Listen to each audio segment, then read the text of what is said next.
امام بخاری رحمہ اللہ سن 194 ہجری کو بخارا شہر کے اندر پیدا ہوئے۔ 194 ہجری یعنی دوسری صدی ہجری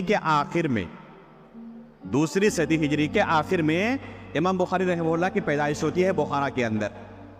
یہ جو زمانہ ہے جب امام بخاری کی پیدائش ہوئی تو یہ زمانہ بڑے بڑے محدثین کا زمانہ تھا۔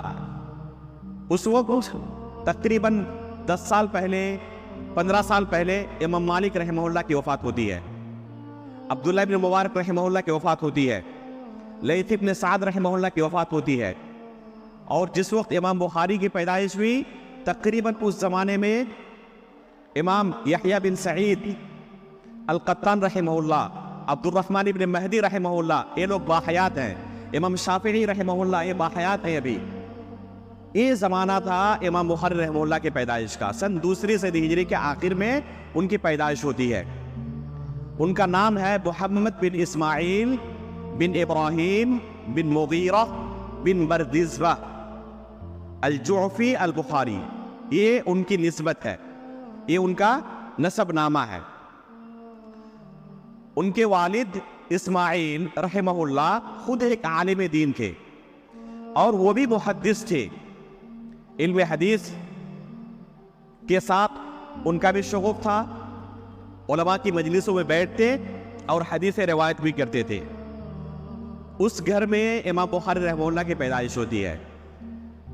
بچپنے کی عمر میں ہی ان کی بصارت زائل ہو جاتی ہے، بینائی ختم ہو جاتی ہے اور اندھے ہو جاتے ہیں۔ ان کی والدہ انتہائی نیک خاتون تھی اور والدین کی نیکی کا اثر بچوں پر پڑتا ہے۔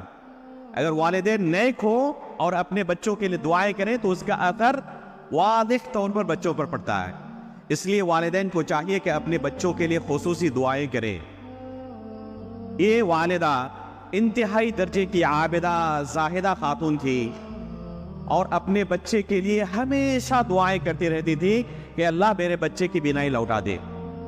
ایک دن خواب میں دیکھتے ہیں، رات کو ابراہیم علیہ السلام خواب میں آتے ہیں اور آ کر ان کو خوشخبری سناتے ہیں کہ آپ کی دعاؤں کی وجہ سے، اور ایک روایت کے مطابق آپ کے کثرت کے ساتھ اللہ رب العالمین کے سامنے رونے اور گڑ گڑانے کی وجہ سے اللہ رب العالمین نے آپ کے بیٹے کی بینائی لوٹا دی ہے۔ صبح بیدار ہوتے ہیں تو دیکھتے ہیں کہ اللہ رب العالمین نے امام بخاری رحمہ اللہ کی بینائی لوٹا دی ہے۔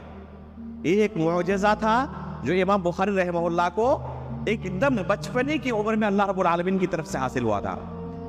ایک کرامت تھی جو ان کے والدہ کی دعا سے ان کو بچپنے کی عمر میں حاصل ہو گئی تھی۔